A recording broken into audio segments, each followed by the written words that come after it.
Hello guys! Welcome to my channel! Ngayon ipaprank namin si Noah. And mamaya, maghintay na lang kayo dahil ipaprank na namin ngayon si Noah. So ito na nga at pupunta na kami kinakuyang bahay. So makapansin nyo, may na rin yung boses ko kasi nga ipaprank namin si Noah. So nag-record na lang ako kasi hindi nyo marinig yung nirecord ko. Ito nga pala yung sirang bahay ni Noah, yung pinapagawa. Yan. Yan o, kung makikita nyo. Grabe yung pulbo. Yan po ay ano, parang harina na daw. Harina ng pulbo na. Ang gulo ng camera ko, pasensya na. Tapos si Noah pasilip-silip dyan. Kaya kami, kung anong pinagagagawa namin dyan. Yan na nga, yan na, malapit na. Tingnan nyo.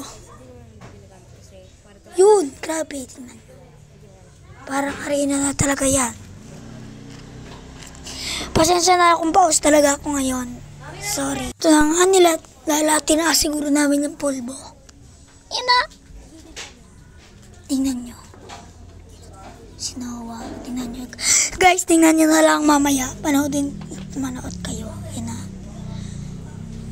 Yan na, papanoodin na. Tapos, yan, nag-iisip na kami dyan kung paano. So, panoodin niyo yan. Tinawag ko na si Noah. Yan na. And 1, 2, 3, bags! Yan na. So, umiyak dyan si Noah. Umiyak. And yun lang. Bye guys. Subscribe na.